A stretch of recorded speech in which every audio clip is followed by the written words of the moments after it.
Podcast.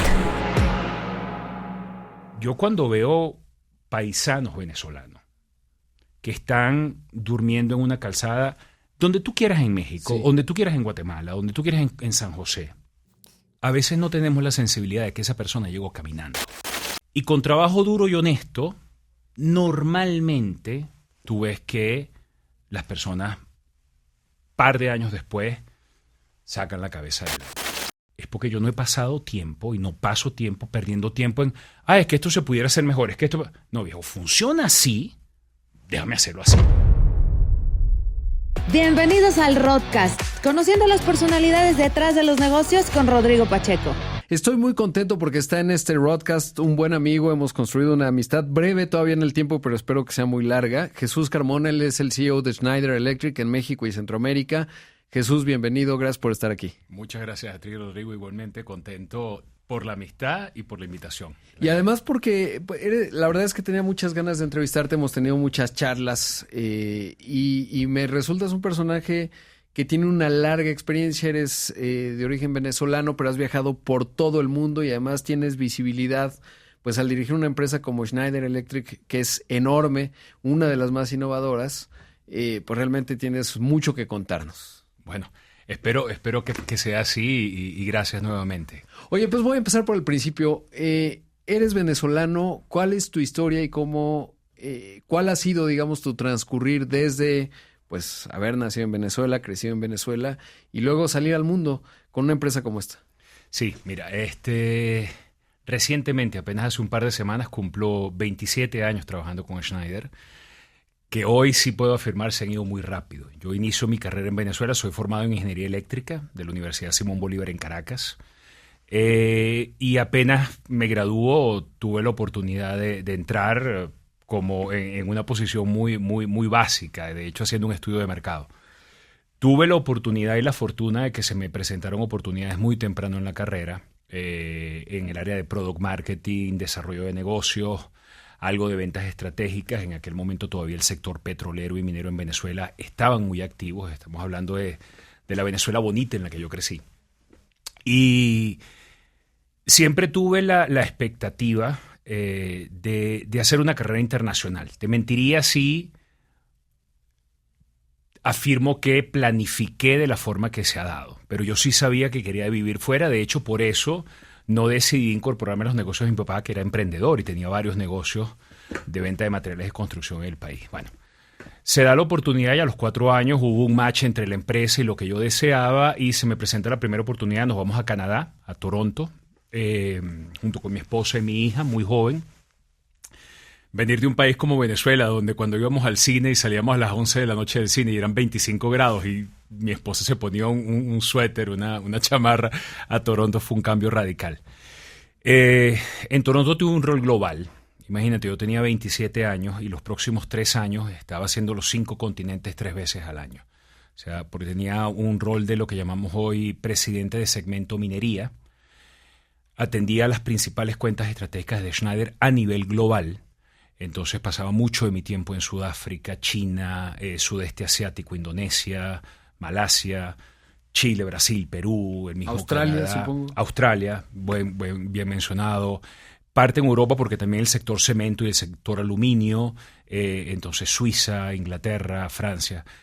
Lo cual obviamente no quisiera hacer un rol como ese nunca más porque es muy demandante, sobre todo esa parte de viaje y tanto jet lag, etcétera, ¿no? Pero es una oportunidad increíble a esa temprana edad y tener esa experiencia de carrera donde realmente, como tú mencionabas, se abre la perspectiva del mundo. Fue un privilegio, fue una gran suerte. De ahí pasaba yo mucho tiempo en Francia, decidimos no mudarnos a Francia, se presentó una oportunidad y acabamos mudándonos a Nashville, Tennessee.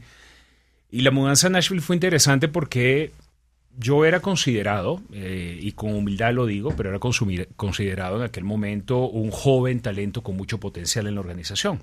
Y estamina, porque para tener 27 años, solo alguien de menos de 30 aguanta un ritmo de ese calibre, ¿no? O sea, no es sencillo. Sí, no es sencillo y como todo en la vida, yo tengo una relación profesional con Schneider que ha durado 27 años. Como toda relación, como una relación de pareja también, tiene altos y bajos. Hoy vivimos un momento muy bueno, pero sí, ha sido uno donde la empresa me ha dado oportunidades, yo le he dado mi mejor desempeño en la medida de lo posible y ahí hemos ido llevándola, repito, con buenos momentos, con malos momentos, con momentos muy agradables, ¿no? Cuando me voy a Nashville, sucede que me veían con este potencial y yo había verbalizado que tenía la ambición de ser el rol como el que tengo hoy, presidente de una organización, sea un país, no sabía exactamente de qué. Dicen sí.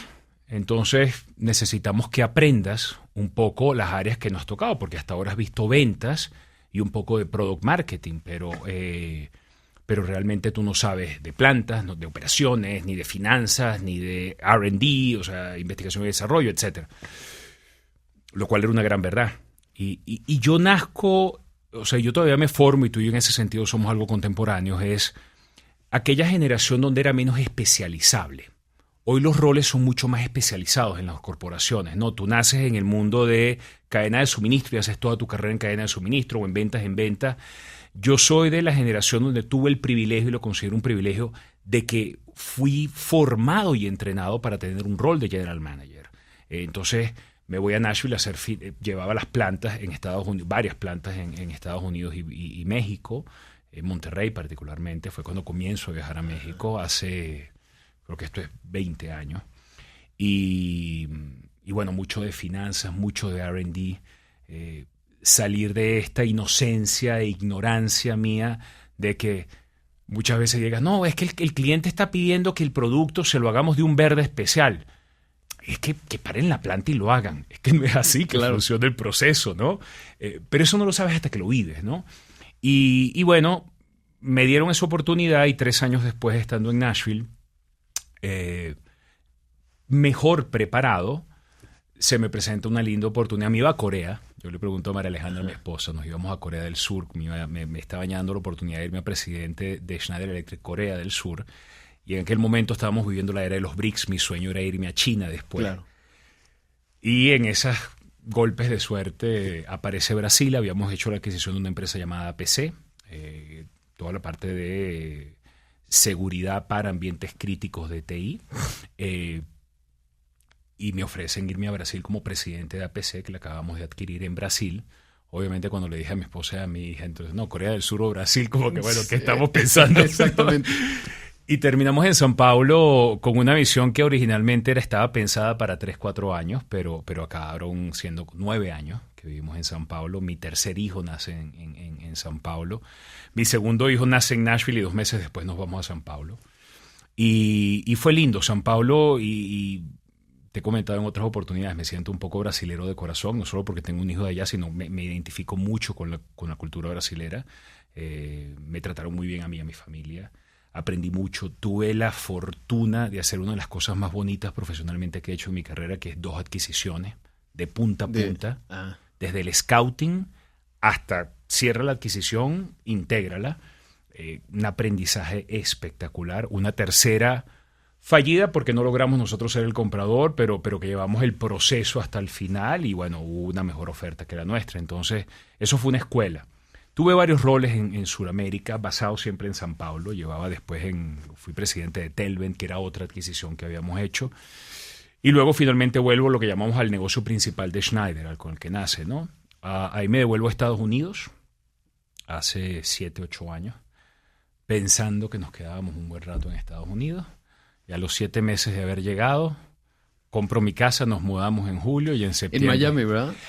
Hacemos el soft landing en Miami, alguna vez te comenté, por motivos conocidos de la situación venezolana, hace aproximadamente 13 años. Los primeros 10 años que hemos estado, llevamos ya fuera de Venezuela 23, 24 años. Siempre nuestros veranos del hemisferio norte, ¿no?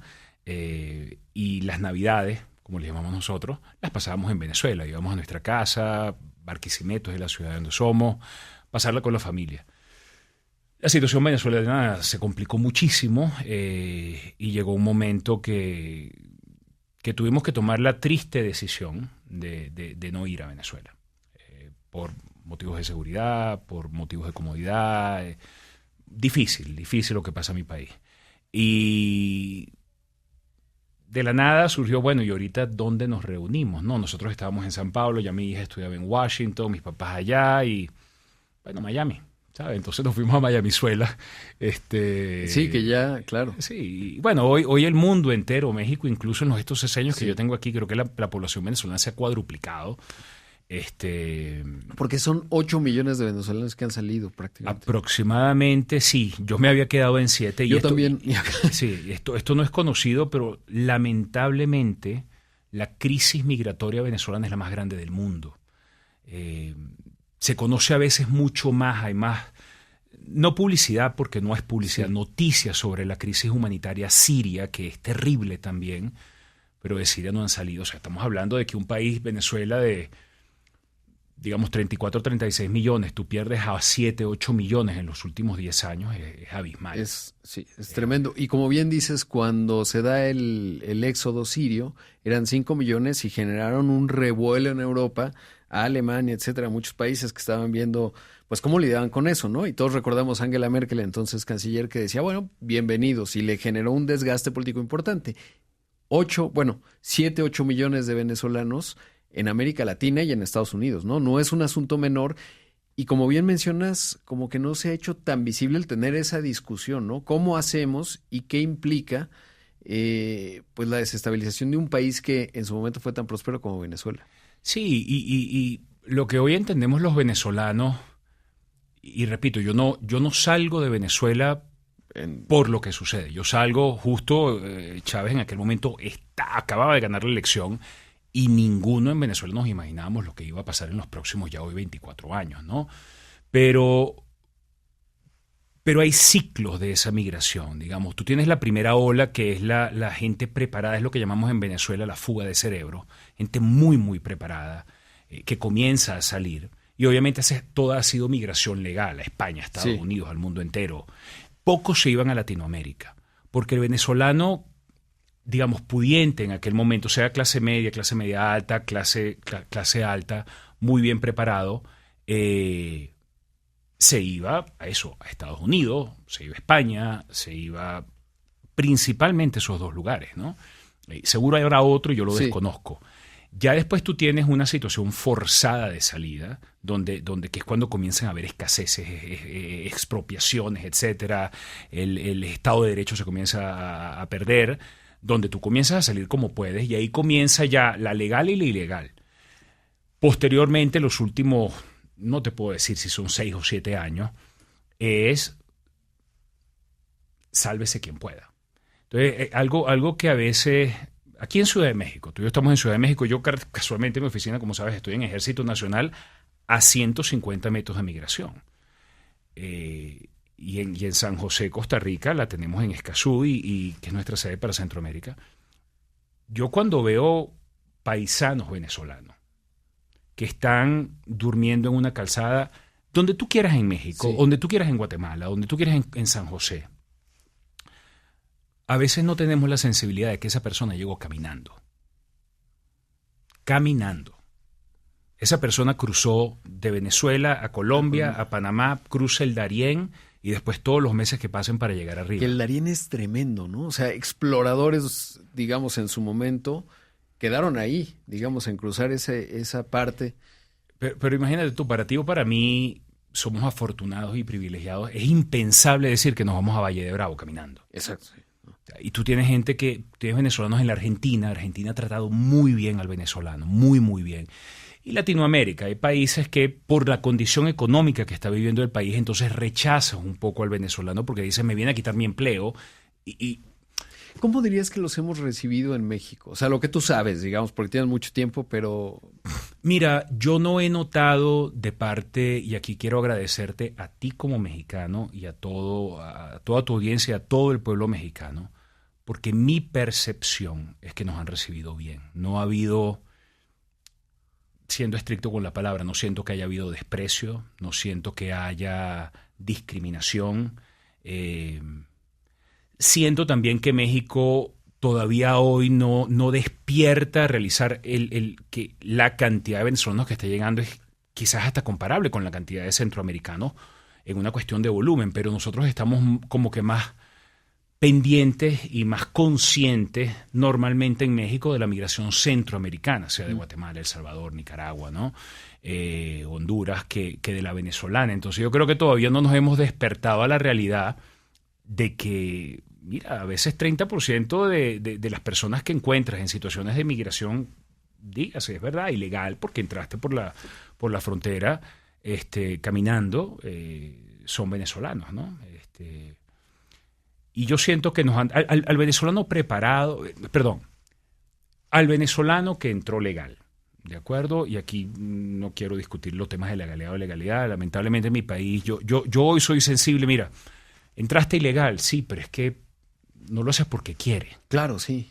Y algunas me quedó muy claro cuando uno ve, por ejemplo, en estas escenas dramáticas en donde se ve una familia, un papá o una mamá y va con su hijo de 5 o 6 años, y cuando uno tiene hijos te das cuenta de lo que tiene que haber pasado para que tú tomes esa decisión y no te regresen del kilómetro 30, porque los niños pequeños de sí son complicados, los que hemos tenido la fortuna de la paternidad, etcétera. Ir a un restaurante se puede volver complicado en un mundo algodonado y muy privilegiado. No me puedo imaginar lo que tiene que ocurrir para que yo tomara a mi familia y decirles, nos vamos caminando a Valle Bravo, ¿no? Y ahora imagínate lo que habrán pasado, ¿no? Y por eso solo en esta reflexión que haces, pues tiene que haber solo empatía, ¿no? Y sobre todo, pues son seres humanos que están buscando un mejor horizonte porque de donde vienen desapareció, no existe, es muy complicado y es una decisión nada fácil. Y a veces es muy sencillo decir, ay, mira, pues ahí vienen. No, hombre, si te pones en sus zapatos es una de las decisiones más difíciles que puede tomar un ser humano. Sí, y te agradezco la empatía, te agradezco esas palabras porque yo creo que es eso, o sea, respetando el derecho de todos de proteger nuestras fronteras, y que también es válido. Sí, es entender que son seres humanos y que son personas de cualquier país, sea Siria, sea Venezuela, sea Guatemala, sea mexicanos que cruzamos, o que cruzan. Cruzamos porque me pongo mi cachucha mexicana con el permiso de ustedes, porque este país se me metió por las venas también. Sí, es una situación muy complicada. Y yo lo veo, sabes que algo que la vida te va enseñando. Yo tengo muchos amigos, muchos, y sí, son varios amigos, que es muy preparados. Estudiamos juntos en la universidad. Y digo con honra, yo estudié en la que en su momento era una universidad, la Simón Bolívar, era comparable al TEC de Monterrey en ingeniería. Las mejores universidades de ingeniería hace 25 años en Latinoamérica. Todavía el PUC de Campiñas en Brasil no tenía ese prestigio. Era TEC de Monterrey y Simón Bolívar en Caracas. Amigos formados que trabajaron conmigo en Venezuela o que trabajaban en PDVSA, que llegaron a poner impermeabilizadores en techos en la Florida o a cortar grama. Tengo un amigo aquí en México, hoy amigo, de hecho trabaja con nosotros en la organización y me dijo, Jesús, hubo un momento durante pandemia que mira, yo hago bicicleta de montaña, me quedé sin chamba y llamé a una tienda y me fui a reparar bicicleta, porque yo tenía que pagar el colegio y la renta. Sí. Yo tengo un gran respeto por esas personas. Yo no he tenido la necesidad, afortunadamente, en todas mis mudanzas, de hacer eso. Yo nunca he llegado como la expresión en Venezuela, un poco folclórica, es con una mano atrás y una mano adelante. Creo que en México también lo usamos. También, sí. Yo respeto muchísimo a quien se traga su orgullo, baja la cabeza y dice, mira, voy a trabajar, porque yo tengo que trabajar para echar para adelante, yo tengo que mantener a mi familia, yo tengo que proveer a mis hijos, y los lujos, los cargos, las carreras, los clichés se quedaron en mi país de origen, en nuestro caso Venezuela. Yo aquí hago lo que tenga que hacer. Y con trabajo duro y honesto, normalmente tú ves que las personas, par de años después, sacan la cabeza del agua. Y le ofrecen a sus hijos lo mismo que le quieres ofrecer a todos los tuyos y yo los míos, que es lo mejor que les podamos ofrecer, ¿no? No darles el pescado, sino enseñarlos a pescar, pero proveer para su familia. Yo tengo un gran respeto y admiración por esas historias de migratorias forzadas, pero que te obligan a sacar la casta, ¿no? Claro, y que en nuestros países, como bien mencionas, o sea, me ha tocado también pues no migrar en esas condiciones, etcétera, en otra situación, pero sí convivir, digamos, con esta comunidad en Miami, con mexicanos que están en Nueva York, etcétera. Y es esto que mencionas, ¿no? Ese tesón, y sobre todo, me acuerdo mucho en Miami, de repente veías, bueno, pues este era un ingeniero nuclear en Cuba, que ahora pues se dedica a ser mesero, ¿no? Y es interesante porque al final, pues es esa persistencia, digamos, la que te saca adelante. Ahora, como un venezolano en el mundo, que acabamos de escuchar un poco tu historia y ese transcurrir, ¿cómo fue ir viendo el deterioro? Porque a veces pues pasa la famosa metáfora del agua hirviente y la rana, ¿no? Es decir, pues tú estás normal y bueno, un poco más caliente, pero no pasa nada. Hasta que un día el agua ya está hirviendo y aquello es un desastre. Y supongo que como tú ibas tocando base en Venezuela cada cierto tiempo, ibas viendo cómo se deterioraba y a lo mejor desde tus ojos era, oye, el agua ahora sí ya está caliente, deberían saltar, y te dicen, no, tranquilo, así funciona. ¿Cómo ha sido esa parte? Porque creo que resulta útil. Yo soy y quiero hacer este comentario porque soy un gran, pues no enemigo, pero me parece que no se puede comparar a México con Venezuela. Si bien siempre todos conocemos la Alemania entre guerras, el surgimiento del nacionalsocialismo, la Italia fascista, etcétera. O sea, hay 18 ejemplos en la historia en donde hay que tener cuidado, ¿no? Y no es un asunto menor en muchos países, no solo México, de liderazgos populistas, etcétera. Pero y quiero hacer muy claro y enfático en eso, no creo que México esté en esa dinámica. A lo mejor soy la rana en el agua caliente, pero estoy seguro que no. Pero ¿cómo fue para ti? Y sobre todo, ¿cuál es esa experiencia de ver cómo se va transformando tu país y en distintos grados, ¿no? Porque he seguido de alguna suerte la historia de Venezuela, pues gana Hugo Chávez, casi le dan un golpe de Estado, lo tienen en Miraflores, la oposición no logra ponerse de acuerdo, y entonces, bueno, pues regresa por poquito.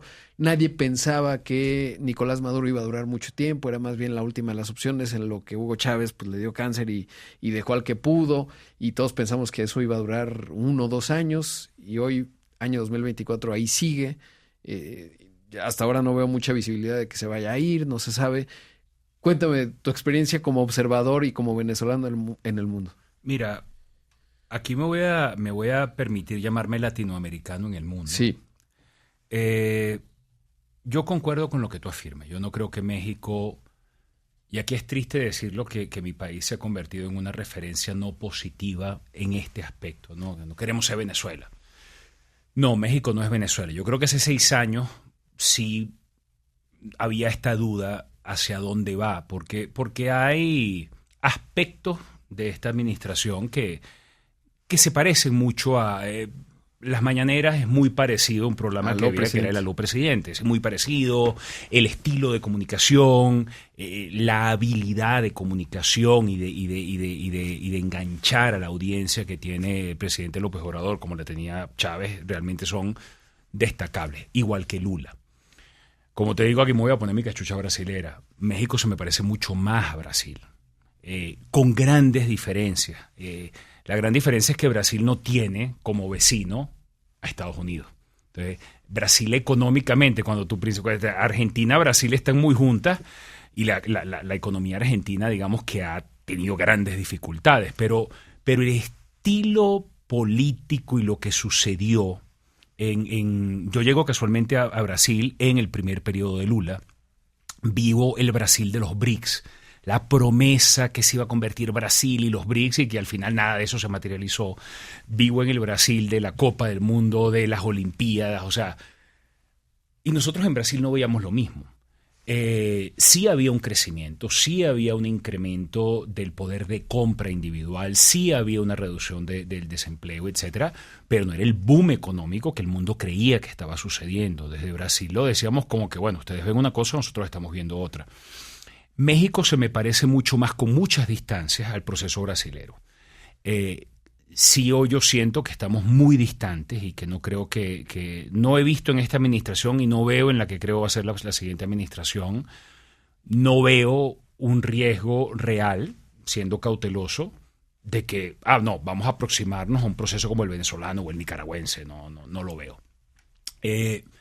Dicho esto, volviendo al caso de Venezuela, sí, tú ves el deterioro. La verdad es que Venezuela ha tenido momentos, y lo mismo sucedía en la Argentina. La Argentina, antes de Milei, la Argentina vivió algo muy similar.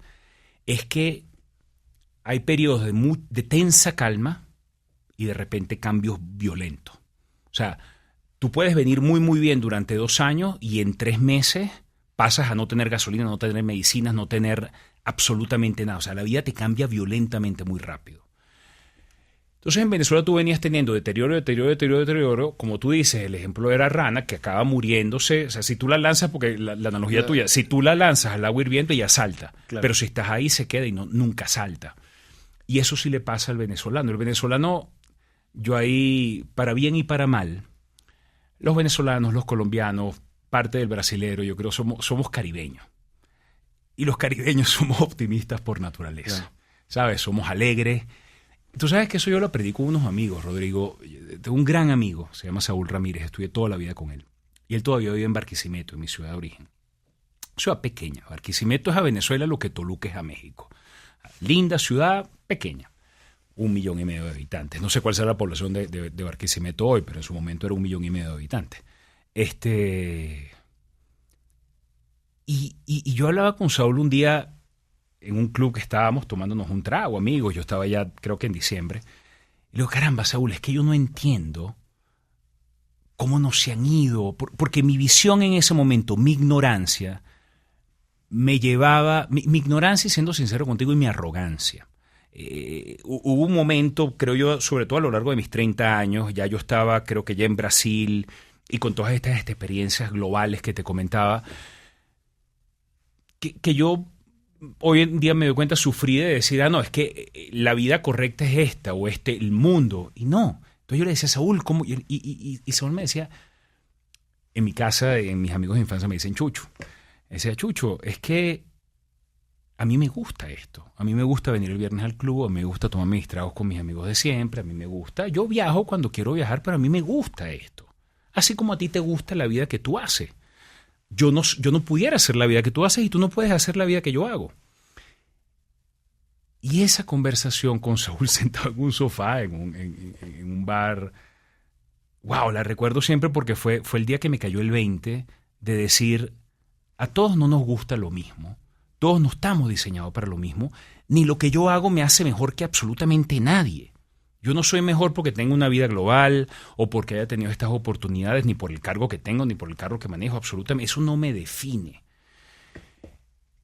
Y el segundo aprendizaje vino en la distancia, y esto nos ha pasado mucho a los que hemos salido, y seguramente le pasa mucho a los mexicanos que también están fuera. Uno veía, en medio de la crisis, Rodrigo, no había medicina, y tú veías a tu grupo de amigos en WhatsApp en Venezuela, riéndose, vamos a vernos el viernes, nos tomamos una cerveza, lo que hacemos todos, sí, ¿no? Sí. Vamos a comer, a juntarnos, a hacer un asado. Y yo decía, pero, ¿cómo te ríes? Y el mismo Saúl, años después me dice, Jesús, Chucho, ¿qué quieres que haga? Que llore, que no viva. Años después lo comprendí. Lo comprendo con mi hermano, que es uno de los que decidió nunca irse. Mi papá es diferente porque ya estaban más grandes claro. y no se prestó. No querían tampoco. Y es eso, es decir, tú tienes que vivir. Tú tienes que... Es muy fácil desde afuera, estando en la comodidad, viendo las noticias, afirmar. Uno puede afirmar, mira, lo que está pasando ya no está correcto. Pero quien está allá tiene que vivir. Quien está allá tiene que disfrutar. Quien está allá quiere reírse también. Entonces... Hoy espero y confío que esas etapas y fases arrogantes, ignorantes de mi parte, en conductas, en juzgar así fuese en silencio, hayan pasado, porque hoy creo que valoro, respeto y aprecio y soy mucho más sensible, no solo a los venezolanos, a cualquier persona en cualquier condición, ¿no? Y todos tenemos derecho y queremos ser felices, ¿no? Claro, y es que además eso va en un sentido, porque pues suena muy fácil desde afuera decir, bueno, pues toma tus cosas y vete. Qué decisión complicada en cualquier segmento, digamos, de ingresos que estés, porque es romper tu inercia. Y los seres humanos, en tu posición de liderazgo, en las que has tenido, uno se da cuenta que somos inerciales, ¿no? Es decir, no es sencillo dar un salto de marco de referencia en donde dices, oye, hablando en el mundo corporativo, te voy a llevar de esta posición, te va a hacer mucho bien. No, yo quiero hacer lo que hago, ¿no? Y siempre hay una parte inercial en donde nos gusta, digamos, seguir haciendo lo que hacemos, y no es sencillo dar saltos muy grandes, o no es lo común en los humanos, al menos lo que me ha tocado en mi experiencia. pero pues esa es una de las reflexiones importantes. Jesús, ¿cuál fue tu estrategia? Porque además ya decías, eres un ciudadano latinoamericano, pero un ciudadano latinoamericano del Caribe, que es una característica distinta, y pasar, digamos, a un entorno como el canadiense y luego automáticamente lidiar en el mundo no es sencillo. Cualquiera que haya tenido que ver con alguien de China, con alguien de África, pues somos humanos, pero sí que hay distancias en la comunicación. ¿Cuál fue tu estrategia para poder adaptarte, o cómo lidiaste, o era simplemente ir lidiando con lo que vas teniendo enfrente, o había una estrategia, un hilo conductor para tener todas las experiencias, sobre todo cuando tenías 27 años y ese arranque intenso recorriendo el mundo? Mira, hay dos episodios que recuerdo con cariño. Cuando llego a Canadá, tenía el equipo al cual me piden gerenciar. Y aquí soy cuidadoso con la palabra porque para mí ser gerente no es ser líder. Normalmente utilizamos la palabra líder porque tengo un equipo de personas. Eso no te hace líder, eso te hace gerente jerárquico. Liderazgo para mí es algo muy, muy diferente a gerenciar personas, ¿no? Puede ser gerente y líder, pero no necesariamente gerente te hace líder. Dicho o esto, líder sin gerente, ¿no? Y puede ser líder que no tienes a nadie. ¿Quieres saber si eres líder? Voltea y ve cuántas personas te están siguiendo. Cuántas personas inspiras, a cuántas personas sirves. Ya después podemos hablar de distintos tipos de liderazgo. Pero yo tuve la oportunidad en ese momento de tener un equipo de lo que llamábamos ejecutivos globales de cuenta, personas asignadas, muy senior, asignadas a llevar estas cuentas globales, ¿no? BHP Billington, Anglo Beers, Anglo American, perdón, Alcan, Omnia, Arcelor, etc. Lafarge, que era mi portafolio de cuentas en ese momento. Y yo decía, y en algunos casos eran personas muy cercanas a la de mi papá. Y yo decía, ¿qué le puedo aportar yo a esta persona? O sea, ¿qué valor agrego? Yo era un chavito, ¿no? Y lo que me di cuenta es que yo no podía acelerar mi proceso de madurez ni de edad. Yo no me podía hacer más viejo ni porque me intentara dejar la barba, que en aquel momento no me crecía completa. Trabajar duro. Trabajar duro con mucha humildad, ser muy honesto en lo que no sabía y demostrar que sí, era joven, pero que tenía habilidades y competencias para escuchar, hacer lo que decía que iba a hacer. Si yo me comprometía con algo, con cualquiera de ellos, de algo muy simple en el trabajo o muy complejo con un cliente, yo iba y lo hacía. O sea, mi carta de presentación era, aquí estoy, doy la cara, en cualquier idioma y en cualquier cultura. Aquí estoy y doy la cara. Y número 2, si me comprometo a algo, lo cumplo. Y si no lo cumplo, te dejo saber por qué, qué pasó y cuándo se estará resolviendo. Esa honestidad, me doy cuenta, esa transparencia, esa consistencia en mi actuar, me permitió rápidamente conquistar el respeto de tanto de mi organización, particularmente en ese momento, como de clientes, ¿no? Y ahí poco a poco, muy poco a poco, ir ganando en confianza, ¿no? Porque lo que me daba cuenta también, y hubo otro episodio, yo venía de Shanghai, te estoy hablando hace 25 años, algo así, 23 años. No era el Shanghai de hoy, nos quedamos en el World Trade Center, etcétera. Y yo recuerdo que vengo de visitar una planta de Lafarge y vengo con un colega que no te sé decir el nombre. Vamos a decir que se llamaba Xi, el colega. Era un viernes en la tarde. Yo sé que yo volaba un sábado o algo por el estilo. Y yo le digo, vamos a pararnos a comer y a tomarnos una cerveza. Literalmente, voy a decir un viernes a las 3 de la tarde. Y nos paramos, él se para así, nos paramos y nos un lugar a comer algo y a tomar una cerveza. En Shanghai, viernes 3 de la tarde. Y, perdón, no en Shanghai, en Beijing. En Beijing. Y yo recuerdo que yo le pregunto a él, ¿qué vas a hacer hoy? No, es que qué bueno, ¿tú crees que me pueda ir para mi casa? Y yo, no, claro, vale, déjame acá, yo agarro un taxi, me voy al hotel, tú vete para tu casa. Es que quiero pasarlo con mi hijo, ¿verdad? Y yo decía, mira, tú eres chino, yo soy venezolano, yo vivo en Canadá, lo que sea. ¿Tú quieres irte a tu casa el viernes temprano para pasar más tiempo con tu hijo o con tu esposa o disfrutar lo que sea con tus amigos? Yo quiero lo mismo. tú quieres lo mismo, Rodrigo. Y sabes, entonces, Claro. independiente de nuestra nacionalidad, independiente del idioma que hablamos, la gran mayoría tenemos más puntos en común que diferencias. Lo que pasa es que yo creo que a veces sentimos esta necesidad de sentirnos diferentes, que nos enfocamos en lo que somos diferentes en lugar del punto común. Tenemos más puntos en común de los que queremos reconocer. Y yo, en ese sentido, creo que también decía, bueno, tú puedes ser francés, puedes ser suizo, puedes ser sudafricano, puedes ser chino, indonesio, brasilero, peruano. Bueno, déjame ver qué te gusta. ¿Te gusta reírte? ¿Eres más formal? ¿Eres menos formal? ¿Cómo te comunicas? Obviamente a mí también me toca adaptarme. Esa es otra que he aprendido con tanta mudanza. No solo yo creo que mi familia, todos tenemos una conciencia muy presente de que tú no llegas a un país ni a quejarte del país, de lo que no te gusta, ni a irrespetar la cultura del país. Uno llega a un país, uno se adapta al país. Lo que no me gusta, silencio en casa y no me gusta, pero yo no puedo llegar a criticar ni a México, ni a Brasil, ni a Estados Unidos. No. Si te vengo a criticar, que es que mi país es mejor, bueno, devuélvete. Sí.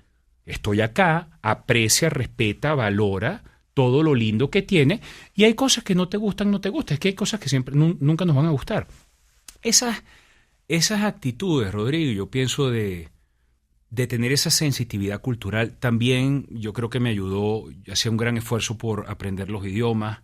Obviamente no aprendí todos los idiomas, pero sí, muy rápido aprendí francés. Nunca lo estudié formalmente, pero aprendí francés, que cuando me escuchan los franceses me dicen, sí, tú hablas muy bien francés, pero no es que no eres francés.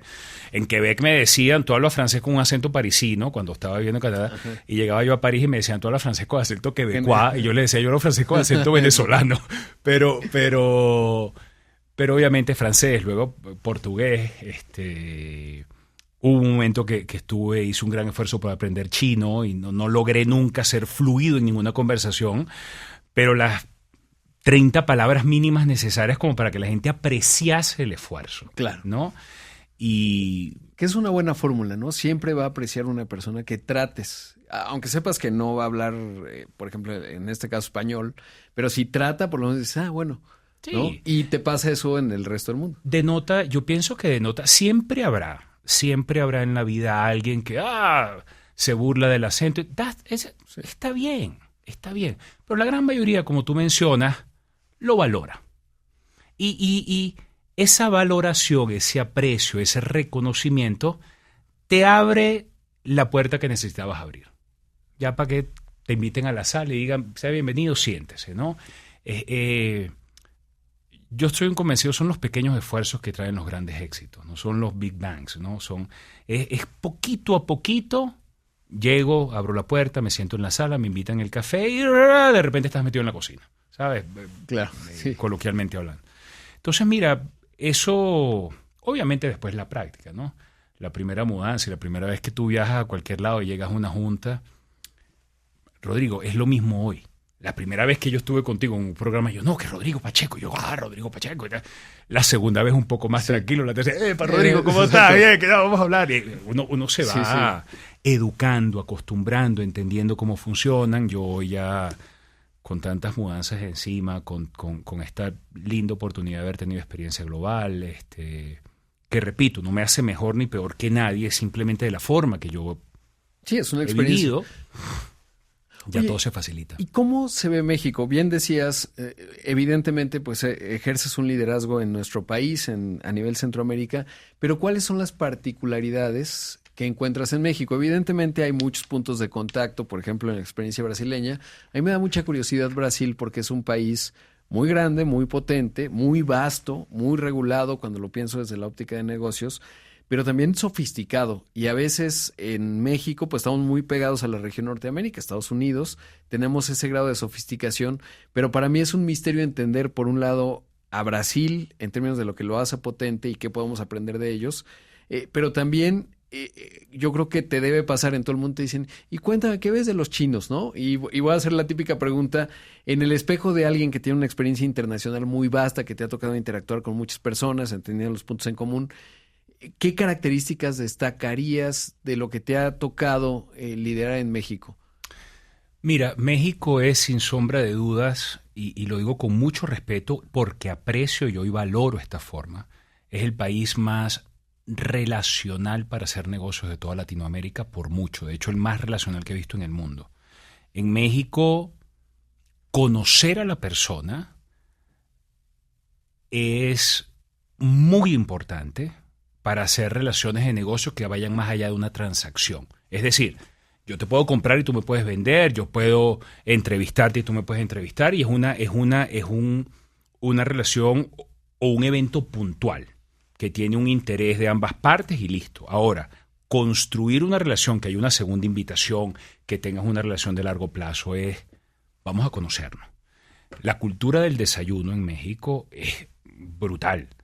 La cultura de la comida, ya después entendí que, bueno, si no quiero la bebida, entonces voy al desayuno porque después voy a trabajar. Pero todas esas sutilezas al final son características de la cultura mexicana para hacer negocio. Ojo, que aplica quizás en el círculo de negocios en el que yo me muevo, pero lo veo a diferentes niveles. Lo veo con vendedores de entrada, con product marketing, muy déjame conocerte, déjame saber quién eres tú. Más que en otros lugares. Definitivamente por mucho, mucho más que en el resto de Latinoamérica, y no tiene que ver con generaciones. No, que es que eso se hacía antes en las generaciones, en los baby boomers. No, yo lo veo como eso está trascendiendo a las nuevas generaciones. Quizás con sutilezas diferentes, pero es igual, es igual. Entonces, eso es un valor bonito porque eso te permite, si bien cierto dificulta, al que viene de fuera y simplemente quiere hacer la transacción y ya vamos a hablar del negocio, vamos a cerrar el negocio y te sientas en la comida, ¿qué le puede pasar sin ser malo? Pero normalmente en Estados Unidos, y fíjate tú que en Estados Unidos no es tan diferente. En Estados Unidos tú comienzas la conversación hablando de el clima. Uh-huh. Tú hablas del clima, hablas de los deportes, y después vas al negocio. Quizás esa transición clima-deporte, que es la fija. Fijo es, hablemos del clima. Si estás en Miami es de lluvia, si estás en el norte, en Chicago, es que está muy frío, si estás en Boston es que está nevando, después de si ganaron los Patriots, o si ganaron los Bears, o lo que sea, inmediatamente te vas al negocio. Normalmente hablas, si quieres hablar un poquito de tu vida familiar, vas a hablar del coaching que le haces a tus hijos en la escuela, lo que sea, en los clubes de deporte, el fin de semana, si eres un soccer mom, lo que sea. Existe ese elemento. Lo que pasa es que es más corto en la duración de la conversación e inmediatamente vamos a hablar de lo que vamos a hablar. En México, quizás en 2 horas de comida, y ojo, no estoy generalizando porque hay excepciones, pero tú puedes pasar 2 o 3 horas de comida y durante 2 horas 50 estás hablando de absolutamente todo menos negocio. Claro. Después, en los últimos 10 minutos, de repente dices, ok, bueno, esto lo vemos después, y te mandas un WhatsApp saliendo y es donde vas a hablar del negocio. Pero construiste la confianza o desarrollaste una relación que permite que la transacción como tal la hagas quizás por otros medios, ¿no? O la delegues a equipos, si tienes equipos y todo esto. Eso es muy particular de México. Yo creo que eso, obviamente, el mexicano que lo entiende o el extranjero que llega acá y lo entiende y lo vive y se adapta, repito, vuelvo al punto de que hay que adaptarse. Uno no puede venir a decir es como yo lo hago que está bien, si no es de esta forma, obviamente genera lo bonito que es que establece muchas relaciones, ¿sabes? Claro, y pensaría, pero ¿qué tan difícil es entrar en esa parte relacional? Porque hay culturas en las que no es sencillo que te den un lugar en la mesa, ¿no? O sea, que te vas a comer. Bueno, es que esa es una realidad que hay que verla desde dos puntos de vista diferentes. Uno siempre dice, cualquier nacionalidad, yo no he escuchado a nadie de ninguna nacionalidad, a nadie, que llega a otro país y dice, y no diga que esa cultura es más cerrada. No, es que aquí no me aceptan. Ah, claro. Todos lo dicen. Los chilenos lo dicen de los mexicanos lo dicen de los americanos, los franceses, todos por igual. Los franceses de los españoles, los belgas de los franceses, respetándolos a todos. ¿Por qué? Y aquí me he dedicado a veces a estudiar, más que estudiar, a reflexionar de por qué pasa. A ti te pasaría. Dime tú, en México, alguien de la Ciudad de México si habla de Monterrey. Dicen, no, es que me voy allá y no me puedo integrar a la cultura. Y alguien de Monterrey se viene para la Ciudad de México y es lo mismo. No me puede. Y de Querétaro, es exactamente igual.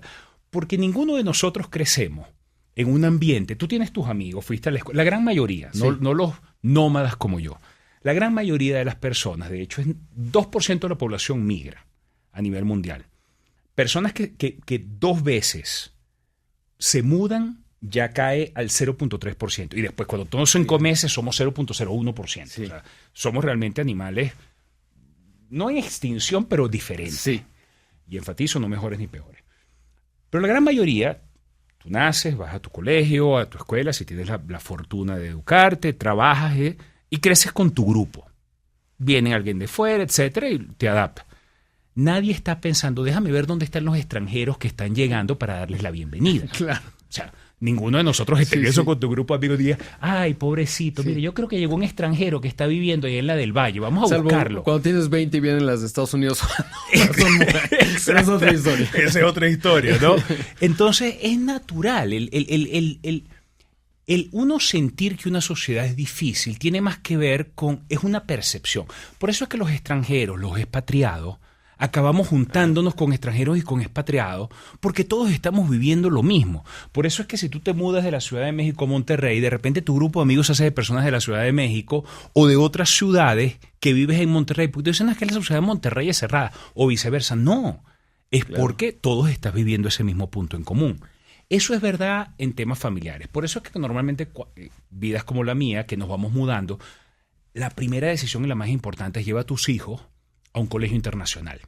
Claro. ¿Sabes? Porque entonces te vas a... Y en mi caso, que mi esposa, María Alejandra, tengo la fortuna de que me ha acompañado en todo esto, ¿no? Entonces, ¿cómo le creo? El colegio define las actividades de los niños, el núcleo de personas con que ella se va a relacionar inmediatamente, la proximidad del colegio donde vas a vivir, todo... Cuando uno aprende a hacer esto, todo eso se calcula y se vive para intentar suavizar el proceso de integración y mejorar la experiencia de vida. Pero dicho todo esto, en el mundo profesional es distinto. Porque tú puedes llegar, hablar mal el idioma, no entender la cultura, pero tú tienes una posición y un trabajo. Y tú tienes clientes o socios comerciales con los que tienes que hacer trabajo. Entonces, te van a invitar a comer o te vas a reunir porque sí. Que ya después desarrolles la empatía. Yo México siempre lo voy a llevar, como diría la canción, en la piel, porque estoy haciendo grandes amistades y tengo la fortuna de que un grupo nutrido de mis socios comerciales, los principales canales de distribución que tenemos, tanto en México como en Centroamérica, son emprendedores, son empresas familiares muy exitosas. Entonces yo como muchísimo, tenemos la oportunidad de viajar juntos a veces por cuestiones de trabajo, me han acogido muy bien y para mí es un placer, Rodrigo. Imagínate, yo me siento en las mesas, o sea, yo como mucho, salgo mucho a comer y a desayuno, es parte de mi trabajo, ¿no? Y estoy con gente muy exitosa, emprendedores de éxito, con cualquier cantidad de experiencia. Yo lo que estoy es como una esponja el tiempo entero absorbiendo y en la medida de lo posible contribuyendo lo poco que yo pueda contribuir, ¿no? Te digo, Brasil es igual. Diferente en la relación, pero a Brasil llegaba... Tú mencionaste algo y quería hacerme eso porque tú dijiste, no, que Brasil es muy complejo. En algunos lugares muy... De hecho, hoy tu programa en la mañana hablaba precisamente del PIX brasilero y cómo se puede adaptar en México, etcétera. El sistema financiero más avanzado del mundo, cuando nadie se imaginaba que había chips, ya teníamos chips en Brasil por cuestiones de que te clonaban y te hackeaban las tarjetas. Pero yo te estoy hablando, yo llegué a Brasil hace 16 años y ya usábamos chip. O sea, era el primer país que lo implementó en masa, ¿no? Ese sistema financiero siempre ha sido muy avanzado. Y siempre se habla porque es verdad. En Nueva Zelanda tú abres un nuevo negocio en 48 horas. Creo que es 48 o 36. En Brasil son 270 días en promedio. El diseño, no sé si esto alguna vez te lo comenté, creo que estábamos en otro evento. El sistema brasilero es... uso con cuidado esta palabra, ineficiente por diseño. Porque está, por diseño sí. Porque ¿quién es exitoso en Brasil? El brasilero. Claro. ¿Quién compró a Budweiser y a Heineken? Brahma, no fue lo contrario. ¿Sabe? Y la misma historia de Natura, y mira hoy a Bimbo en México. Nuestro sistema, con todas sus ineficiencias, que no las aplaudo, están diseñadas para que haga negocio y sea exitoso quien entiende cómo se tiene que hacer negocio aquí. Entonces, en Brasil, sí, tenemos millones de motoristas, que es el motoquero, que llamamos el que anda en moto y que lleva y que te firma y que te pone el sello en todos lados, carimbo le decimos allá, y todo lo tienes que notariar. Bueno, la dificultad la entiende el brasilero. Yo te digo, yo creo que yo tuve éxito en Brasil y lo digo con cautela y con prudencia, porque sí creo que tuve un muy buen desempeño en los diferentes roles que tuve en Brasil, porque yo pensaba como brasilero, actuaba como brasilero, entendía el sistema brasilero. Yo pasé muy, muy rápido y lo puedo afirmar que en México, afortunadamente, con un gran equipo, me va muy bien en este momento porque sí estoy disfrutando junto al equipo un excelente desempeño. Es porque yo no he pasado tiempo y no paso tiempo perdiendo tiempo en, es que esto se pudiera hacer mejor, es que esto... No, viejo, funciona así, déjame hacerlo así, ¿sabes? Claro. Yo no vengo aquí a criticar porque además sería muy arrogante de mi parte pensar que tengo poder, que no lo tengo, para cambiar el sistema mexicano o cambiar el sistema brasilero o cambiar el sistema...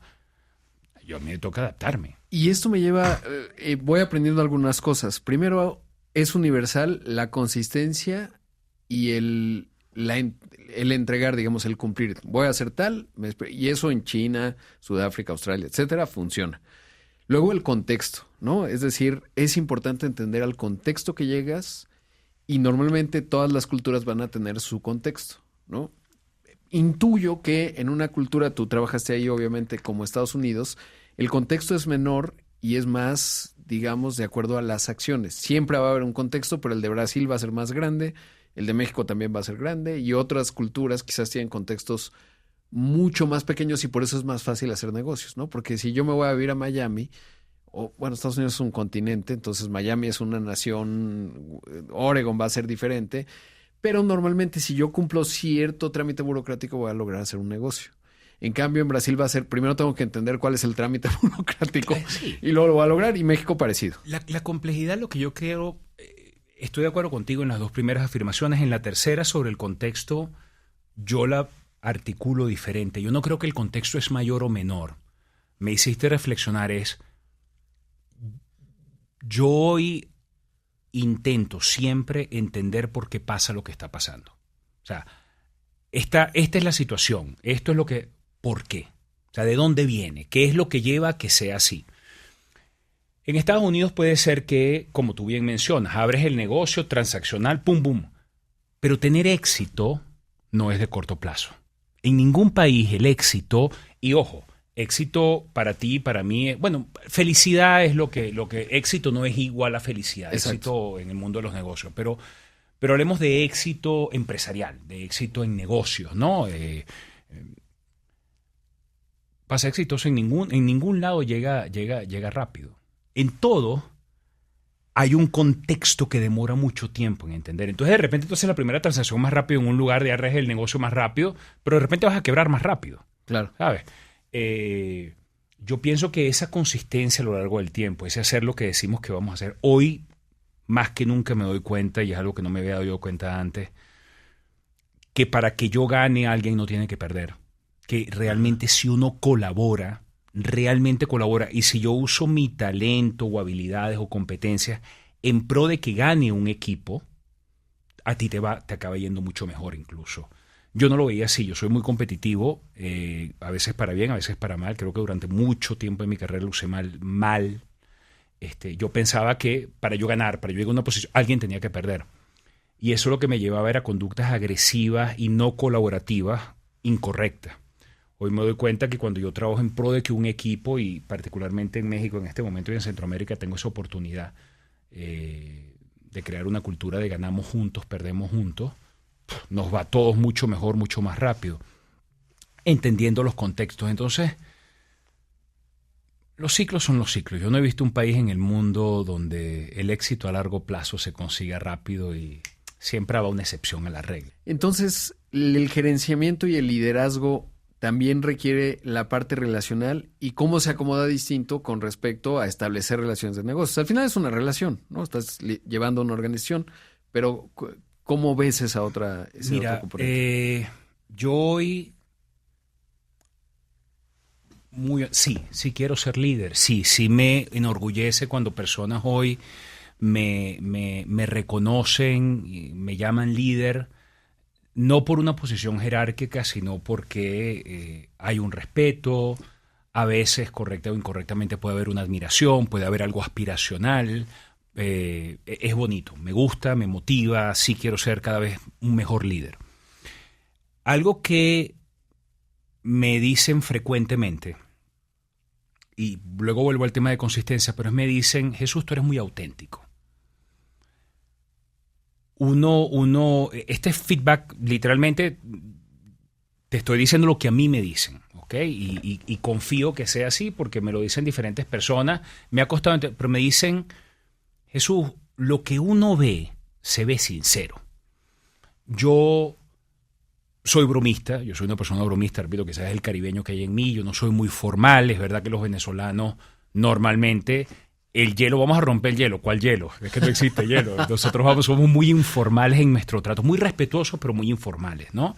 Hay culturas que son mucho más formales, la mexicana, por ejemplo, es mucho más formal, más estructurada, hay más hielo que romper de lo que normalmente yo tengo, etc. Pero yo soy así, y algo que me dicen también es sincero. Yo sí soy de saludar. Yo voy en la planta, en las oficinas, quizás es porque he tenido esta oportunidad de trabajar en todos los ambientes en la organización. Yo llego a un lugar, yo voy y le doy la mano a todo el mundo. Yo me tomo fotos, me piden mucho tomar fotos, ¿no? Con todo el mundo, yo abrazo a todo el mundo, yo tengo esta buena o mala costumbre de que yo saludo con beso, ¿no? Cuando apropiado, obviamente, ¿no? Y eso genera lo que me dicen frecuentemente es: caramba, uno se siente muy, muy próximo. Y realmente tengo esta convicción, Rodrigo, de que yo no soy mi cargo. Mi cargo no me define, mi cargo es un privilegio temporal y mi cargo es una responsabilidad que yo tengo en una organización, una responsabilidad muy importante. Pero yo sinceramente, yo tiendo a decirle desde hace varios años al resto del equipo, y algo que intento también es: si yo nunca voy a... No digo nunca porque a veces se me va, pero más veces que no, tú me escucharás, yo nunca hablo de mi equipo. Es que no es mi equipo. Yo soy parte de un equipo. Yo tengo un rol en un equipo. Esa posesión, este es mi equipo de liderazgo. No, el equipo de liderazgo al cual yo pertenezco, en el cual yo tengo un rol, o el equipo general, ¿no? Soy cuidadoso porque eso define un poco cómo pienso y yo no creo, se los digo a ellos un poco en broma, les digo: mire, yo soy un empleado de esta organización exactamente igual que ustedes. A mí me pagan 2 veces al mes. De repente el cheque es diferente, hablemos de eso en otro foro, pero yo tengo un rol, ¿sabes? Y el rol de la persona que está en piso de fábrica, del técnico de servicio, del vendedor junior de tener una cuenta, es tan importante como el mío. Porque esa persona que está entrando hoy entry level en su carrera o con 10 años, lo que sea, para que nosotros seamos exitosos como organización, esa persona tiene que hacer bien su trabajo. Igual que yo tengo que hacer bien el mío. Él o ella tienen unas responsabilidades, yo tengo otras responsabilidades. Esa forma de pensar, lo que me dicen frecuentemente, particularmente en mi rol en México y los clientes. Bueno, tú lo acabas de ver, a mí me llama un cliente y yo le respondo, yo intento responder inmediatamente, por email, por WhatsApp, por lo que sea. Sí agobia muchas veces, me mandan más WhatsApp de lo que quiero, entonces pido que no den tanto mi celular. Para mí es el correo electrónico, o sea, a veces el viernes me pongo a revisar WhatsApp y ya digo, hoy no contesté hace 4 días, ¿no? Pero pues es que se pone intensa la agenda. Quiero saltar a otro tema y es, en el caso de Schneider Electric, 2 aspectos. Uno, la parte de innovación, pero sobre todo saber cómo ves tú el momento en términos de la red eléctrica, no solo de México, sino del mundo, porque lo hemos vivido en México en estas semanas y meses recientes, una ola de calor, hay un pico de demanda, la red no aguanta, hay algunos apagones, evidentemente México está creciendo muchísimo como consecuencia del nearshoring, etcétera. ¿Cómo ves esa parte en términos de la red eléctrica en un país como México? ¿Hacia dónde va y qué tendríamos que estar pensando? Y luego ya hablamos un poco de la innovación porque es una empresa que se ha transformado de manera, supongo yo que hace 27 años era otra empresa que la que es hoy y que además hoy aparece en los primeros lugares en términos de lo que invierte en R&D, etcétera, porque es la infraestructura que conecta. Uno puede hablar de inteligencia artificial, es electricidad. Sí, mira, la red eléctrica. Tú bien acotas. Lo que nos está pasando en este momento en México con esta ola de calor pasa en los mejores lugares del mundo. O sea, tú tienes picos de demanda inesperados que ni las mejores redes los soportan, porque apagones han habido recientemente en los Estados Unidos también, ¿no? Obviamente se puede trabajar para ello. ¿Hacia dónde vamos? Más allá de una ola de calor, el crecimiento de demanda que estamos teniendo en México, obviamente muy, muy de la mano con este crecimiento de la demanda vinculada al sector industrial por nearshoring, lleva a reflexionar sobre dos puntos. Uno, ¿dónde está sucediendo? Porque tú puedes tener una red, es decir, si yo tengo hoy muchísima capacidad instalada en Chiapas, perfecto. Pues que yo no necesito la energía en Chiapas, yo la necesito en los principales estados fronterizos, ¿no? Desde Tijuana a Monterrey, etcétera. Entonces, no es dónde está la capacidad instalada, es si la capacidad instalada está cerca de la demanda, y obviamente que las grandes transmisiones son un desafío en cualquier lugar del mundo, ¿no? De las líneas de transmisión, los sistemas por diseño, hay pérdidas. Entonces, ¿esto a dónde nos va a llevar? El mundo está evolucionando y hoy cada vez más las tecnologías para energía distribuida son más accesibles y maduras.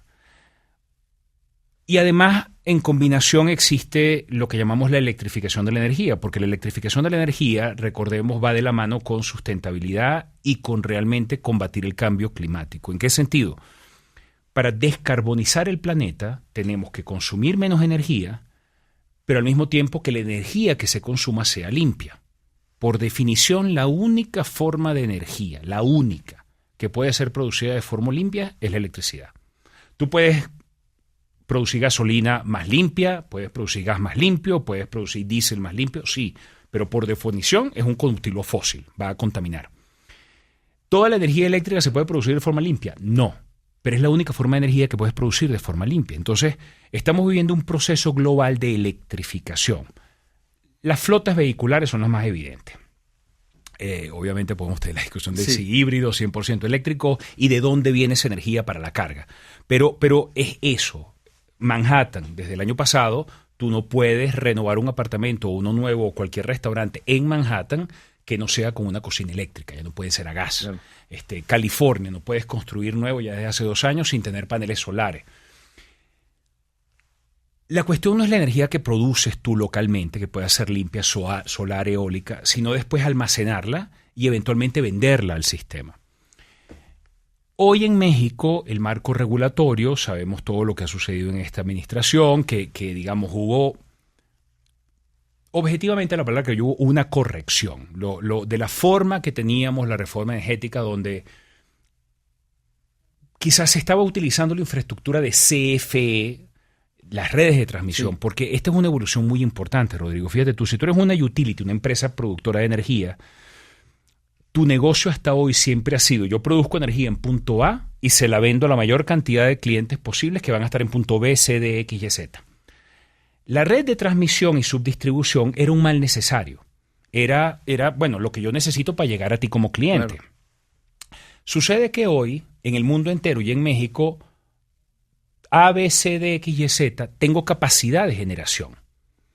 Y después de almacenamiento, y después incluso de vender de vuelta, del cliente Y, venderle al cliente C. Perfecto. Pero de Y tiene que llegar a C. ¿Cómo llega? Con la infraestructura de la utility. Entonces las utilities, que su negocio todo el tiempo fue energía, hoy su activo más preciado no son sus centrales, son sus líneas de transmisión, distribución y subdistribución. Gradualmente estamos yendo allá, porque cualquiera que genera, o sea, lo que no va a suceder es que tú vas a tener privados en el mundo entero comenzando a tirar líneas para llegar.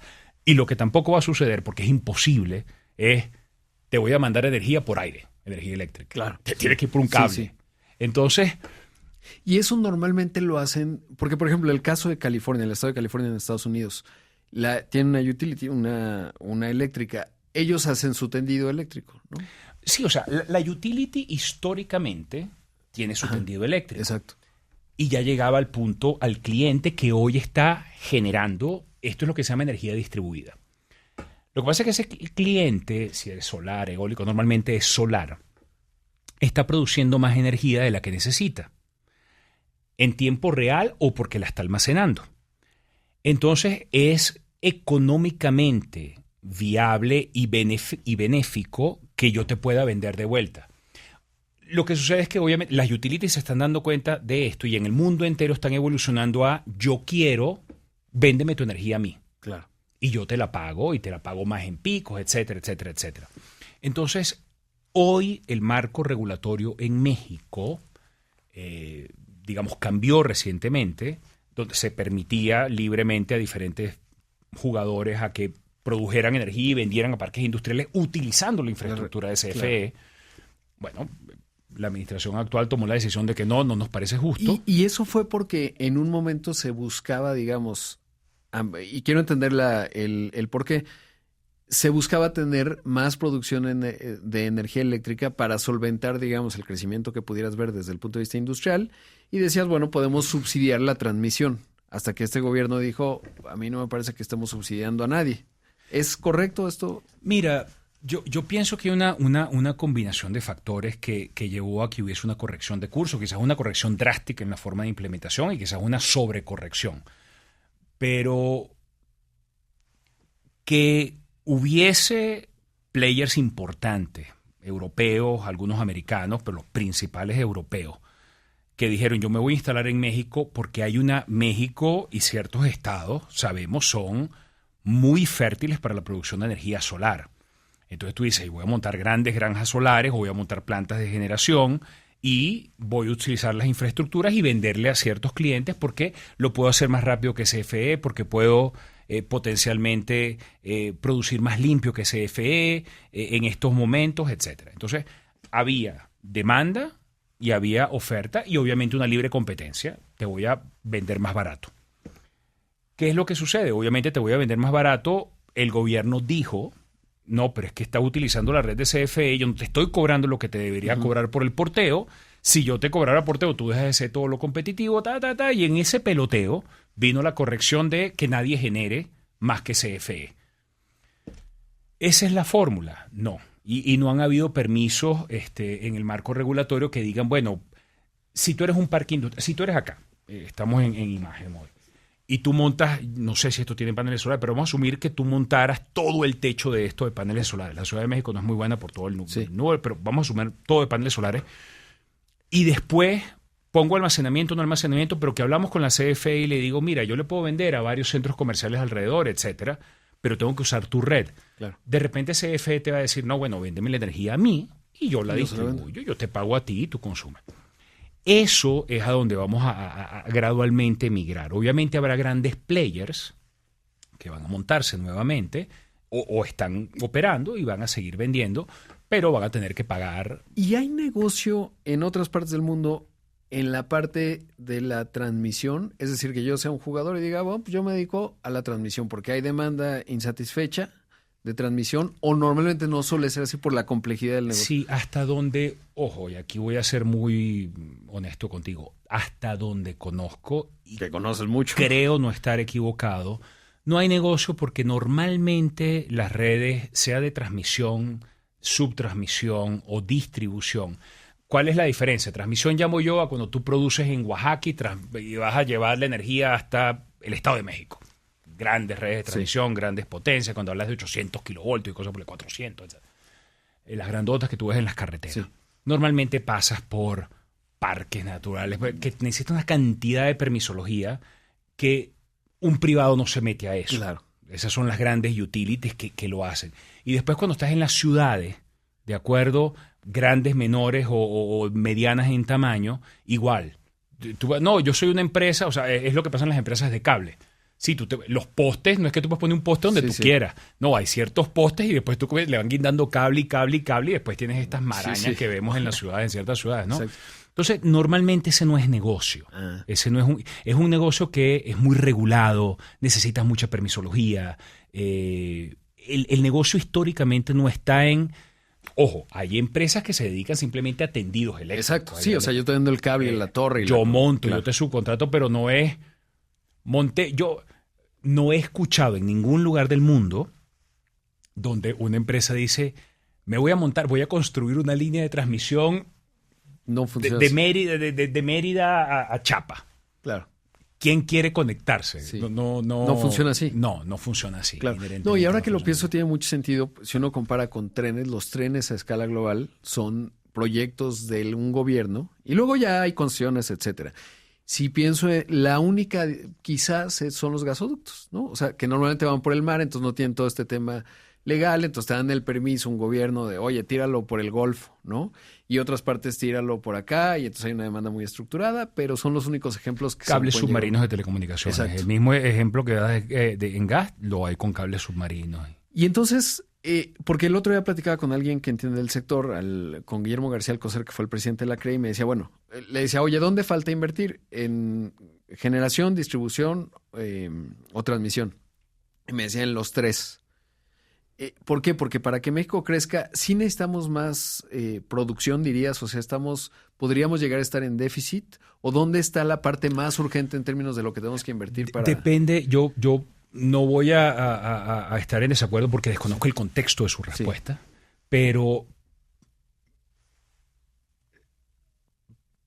si existe un marco regulatorio que habilite energía distribuida, es decir, que empresas privadas o usuarios produzcan su energía in situ para servir su necesidad energética, tú habilitas el crecimiento brutalmente y muy rápidamente, porque tú eres un parque industrial y te instalas en Sonora, en Hermosillo, donde tú quieras, en Yucatán, y tú dices, bueno, existe un marco regulatorio, me permiten que yo produzca mi energía, yo hago un almacenamiento, yo me autoabastezco, o tengo acceso a la red de CFE cuando la necesito, entonces, y más de 2 megas, bueno, perfecto, porque tú te conviertes en autosuficiente, ¿ok? Obviamente, para que estos proyectos normalmente sean viables económicamente, tú quieres vender el excedente a la red, claro, o quieres accesar a otros clientes. Ahí es donde hoy el juego está un tanto trabado.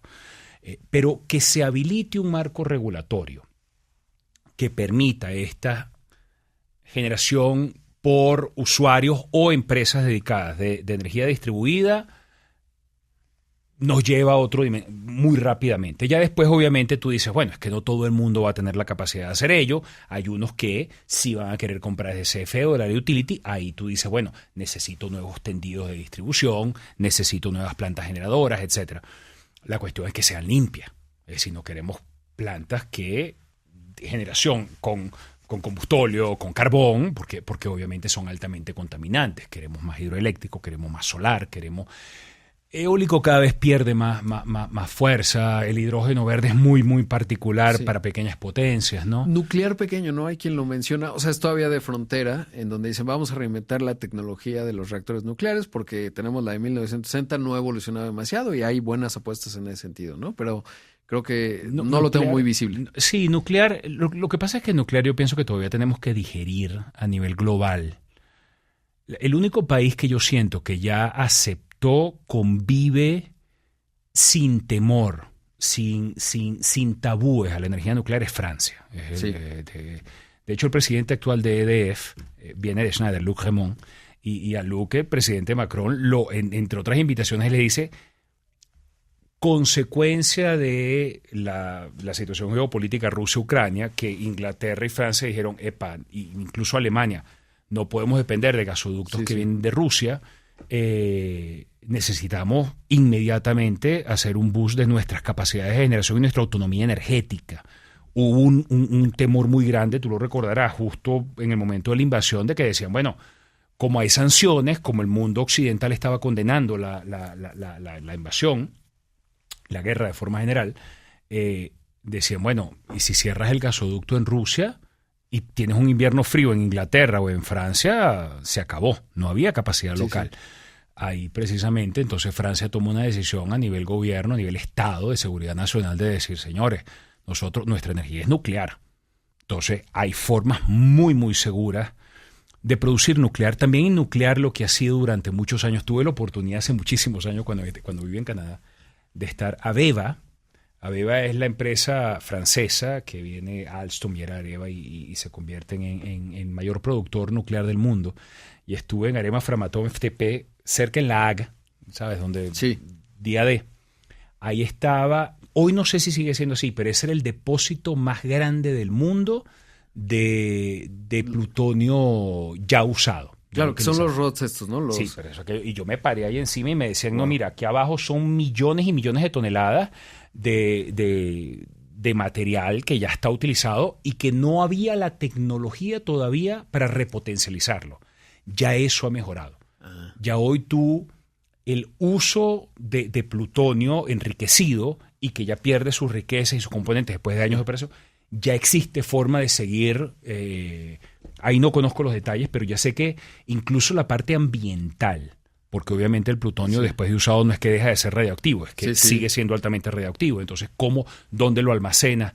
Esa tecnología viene mejorando y avanzando, con lo cual la energía nuclear cada vez es más segura, cada vez es más limpia.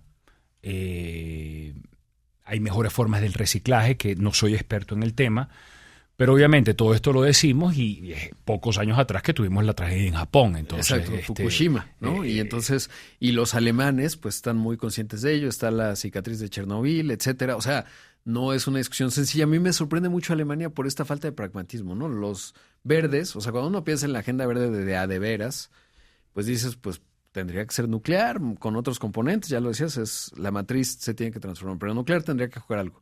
Tú ves a los verdes en Alemania y dicen, no, nuclear es el diablo.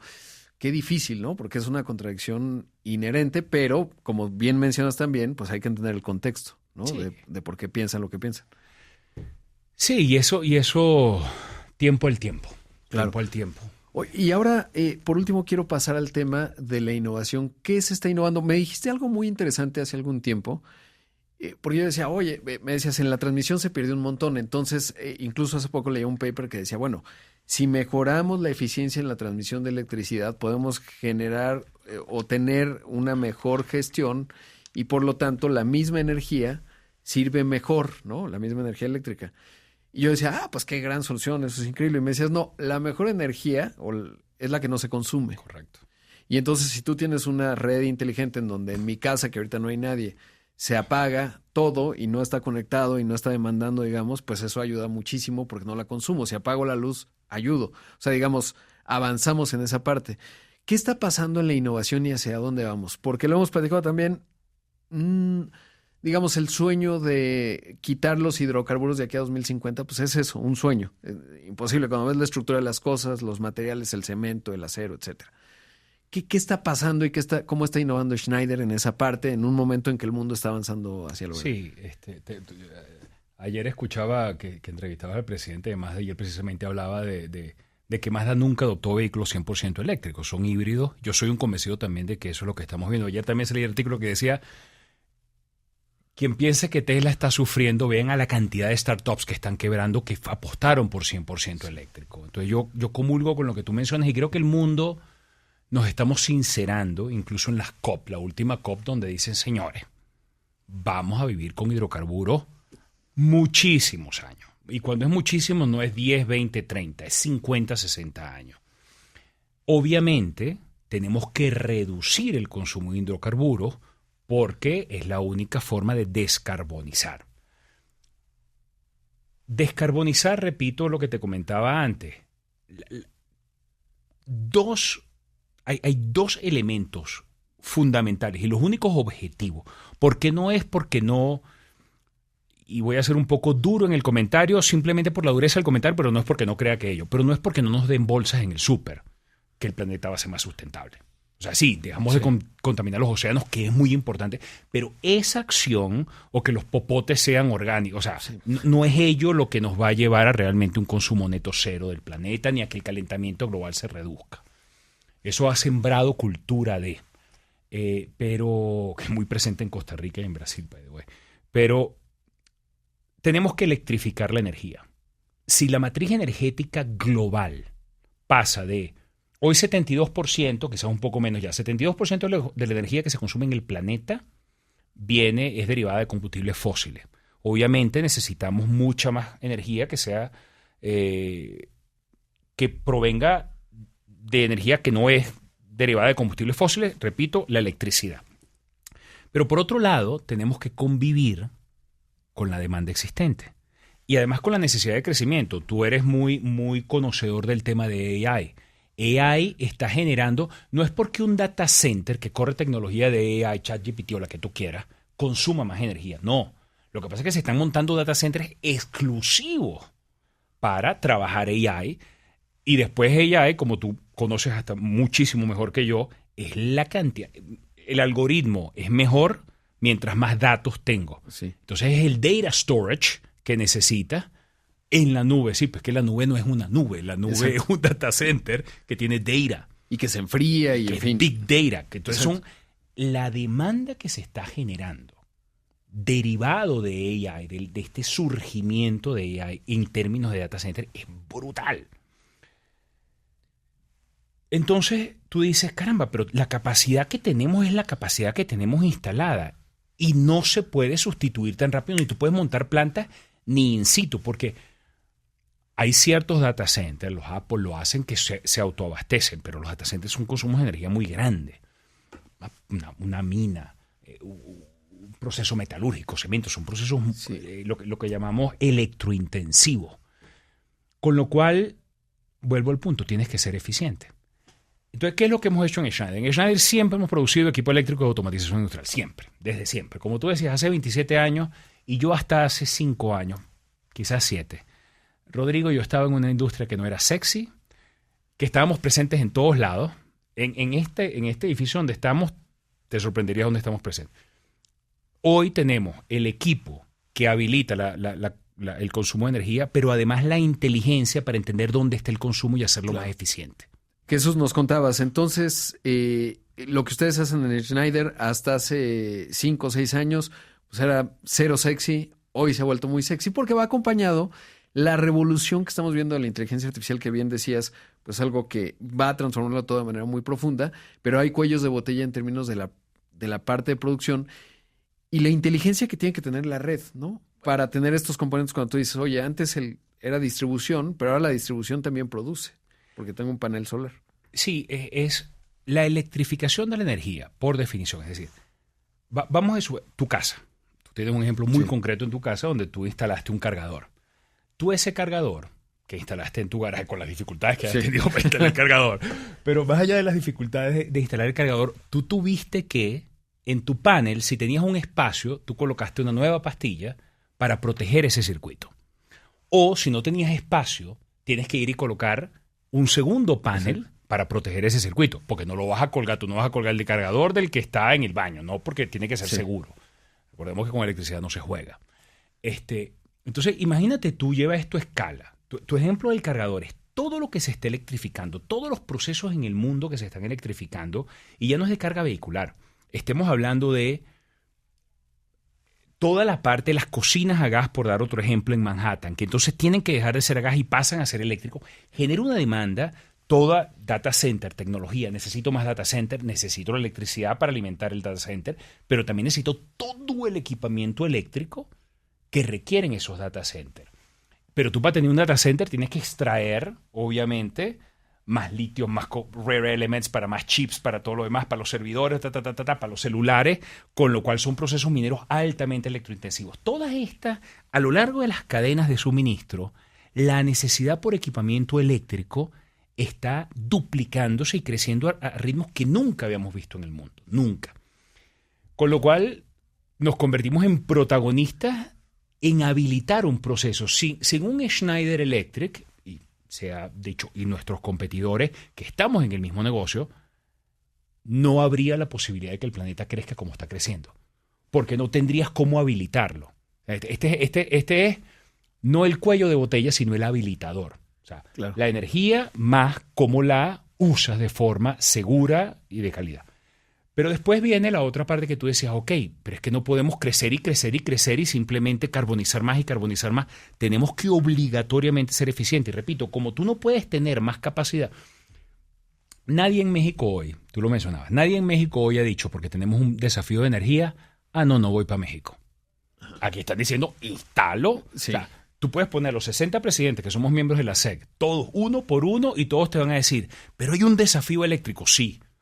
Habrá una solución, pero aquí vamos a montar más plantas. Claro. O sea, todos inequívocamente, Microsoft, lo mismo en Querétaro, Amazon, Warehouse, todos estamos diciendo, crezcamos, el problema se va a solucionar. Lo que también es verdad es que la capacidad de generación, sea distribuida o sea centralizada, no va tan rápido como el aumento de demanda. Con lo cual, tú tienes que hacer uso de lo que ya existe y robar un poquito. Ese robar un poquito es ser más eficiente. Claro. Realmente ser más eficiente en tu consumo energético. Entonces, si tú tienes una planta hoy, este edificio, que vamos a suponer tú quieres montar 3 estudios más de grabación y ojalá les vaya muy bien y cualquier otra... De repente tú vas a CFE, que estoy seguro ustedes le compran a CFE, bueno, no estoy seguro, me atrevería a decir, y CFE te dice, no, es que no hay más capacidad. Tú vas a venir con nosotros y nos vas a decir, Jesús, Schneider, ¿cómo hago para, necesito incrementar en 30% la energía que necesito, pero no me están dando más? Ayúdame a ser más eficiente. Y yo vengo con tecnología, que aquí viene la parte de medición. Siempre se ha medido, pero hoy precisamente, ¿qué es lo que software, inteligencia artificial, Big Data nos permite? Es como todo lo que nosotros producimos. Antes una pastilla en tu casa era un elemento electromecánico. Él disparaba si notaba una corriente o algo se prendía. Todo era electromecánico. Hoy todo es nativamente conectable. Es decir, todos tenemos esta tecnología, el Internet de las cosas nos ha permitido que todo sea nativamente conectable, lo cual genera un gran desafío en ciberseguridad, by the way. Pero no hablemos ahorita del desafío de ciberseguridad, que ese es todo otro capítulo muy importante, ciberseguridad para OT, ¿okay? No para IT, porque todos hablan de ciberseguridad, mi computador, el banco, sí, no. Imagínate ciberseguridad en una planta de agua que es 100% conectada, que está trabajando en la nube y que te la hackean, que iba a pasar en la Florida y les iban a meter, cambias en los balances químicos y matas a todos. Y lo vimos en Ucrania, antes de la invasión. Y lo vimos en Ucrania y iba a pasar en la Florida, de hecho. Entonces, fíjate tú, la tecnología con la cual nos hemos evolucionado, es decir, bueno, si yo voy a hacer todo lo que eran mis componentes electromecánicos, hoy siguen siendo electromecánicos, pero nativamente conectables. Entonces los conecto y utilizo toda esta tecnología después con software para estar midiendo en tiempo real el consumo de todo. Y en lugar de yo colocar un medidor a la entrada de este edificio, uno, para ver dónde hay pico, yo puedo colocar, o yo puedo hoy, porque todo es conectable, y si no es conectable lo puedo hacer conectable, puedo hacer la sustitución de paneles, de medidores, de automatización, todo lo que nosotros hacemos que habilita esto, para medir en tiempo real absolutamente todo, subirlo con software que te permita entender en tiempo real cómo está operando el sistema, y ahí tú en tiempo real, y ahí es donde después utilizas inteligencia artificial más el expertise de personas todavía, porque como dice el fundador de NVIDIA, no necesitamos más programadores, necesitamos subject matter experts, ¿verdad? Exactamente. Porque ella se va a autoprogramar. Entonces lo que necesita es gente que sepa cómo parametrizar el algoritmo para que se programe, ¿no? Y ahí es el subject matter expert. Esta evolución, esto nos ha llevado a nosotros a decir, bueno, es una empresa, pasa de algo electromecánico a una empresa de tecnología, porque yo quiero medir todo en tiempo real, solo midiendo tiempo en todo real con la capacidad de software, con la capacidad que me habilita más inteligencia artificial, yo puedo hacer mucho más eficientes los procesos. Entonces, la capacidad que en Schneider Electric hemos abrazado y desarrollado en los últimos 10 años, obviamente mucha empresa de software que hemos comprado que nos permite ese análisis, realmente ha sido exponencial. Entonces, hoy sí uno puede decir, no, es que yo te puedo hacer muchísimo más eficiente tu proceso. Entonces, Rodrigo, Grupo Imagen, ¿sabes qué? Sí, adelante con tus planes de expansión, con la misma capacidad instalada, procesemos todo esto, reducimos su consumo y habilito que crezcas sin necesariamente consumir más energía, sino con la misma que ya tenías instalada, pero tenías muchas pérdidas en el sistema. Extrapola eso a cualquier industria, a una residencia, a un aeropuerto, a un puerto, una mina. Estoy simplificando de más, obviamente. Claro, sí. Pero de esa forma está funcionando. Porque lo otro es en esta ciudad, tú dices Ciudad de México, sí, que todos los nuevos edificios que vayamos a construir sean LEED Certified y todo, muy bonito. Y los otros miles, cientos de miles de edificios antiguos que existen, ahí es donde está el consumo energético. Entonces, es cómo haces lo ya existente, lo viejo, lo antiguo, más eficiente, al mismo tiempo que lo nuevo lo construyes para que sea 100% eficiente o net zero. y voilà, me veo hoy en una empresa donde tú dices, estamos en el medio de todo esto, somos los habilitadores y somos sexy, porque hoy tenemos la tecnología, el conocimiento, reconociendo que hay un larguísimo camino por andar, ¿no? Claro, y un conjunto de soluciones que al final es la suma de todas las pequeñas partes en donde haces eficiencias en distintos momentos, en la transmisión, en la gestión, en las eficiencias en términos de que no se pierda, digamos, la energía y se gestione mejor.